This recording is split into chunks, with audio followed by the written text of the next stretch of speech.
But I gotta ask you about this wrestling opinion. As I say, I'm still a fan, but I'm quite jaded compared to how I was. But the most recent wrestling event I attended was this Bret Hart meet and greet. Uh, and when I met Bret, he admired how in shape I am, and he said that if I ever crossed paths with Disco Inferno in person, the Disco would be going down in seconds. But we'll not get into that.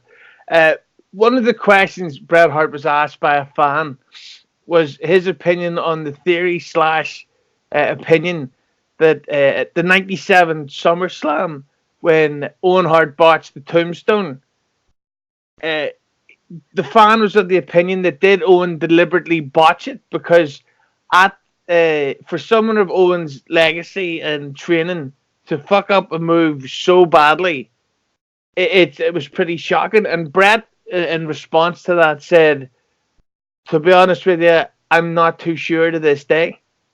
So, what's your take on that opinion slash theory? Well, that's a crazy answer from Bret Hart.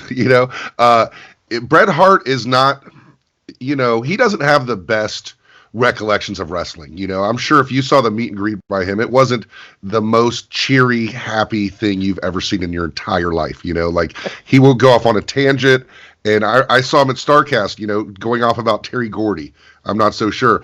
But I think something that people forget about, and I think something Steve Austin has forgotten about, is that Stone Cold Steve Austin has done that exact same pile driver to somebody else before, exactly like it. You can find it online on YouTube.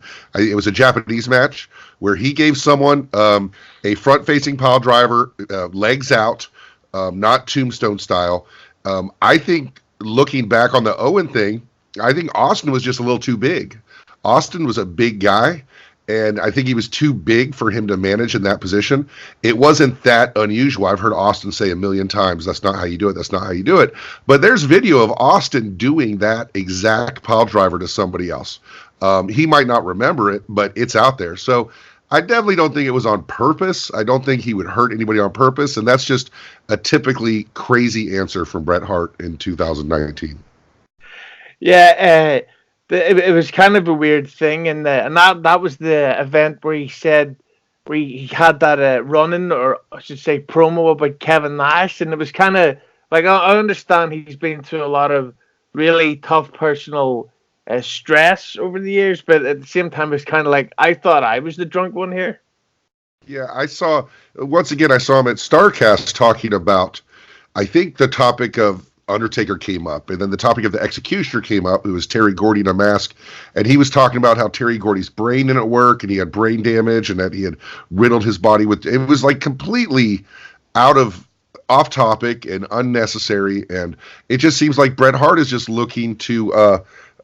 I don't know. He's just saying whatever comes to his brain, and I'm not saying anything negative about Bret, but like I said, he's not. It wasn't exactly a good time to listen to Bret Hart stories. Yeah, I know, but although that being said, his new wife, oh, that's a keeper. Well, good for him. Good for him. I mean, he is Bret Hart. He is still Bret Hart. He certainly is.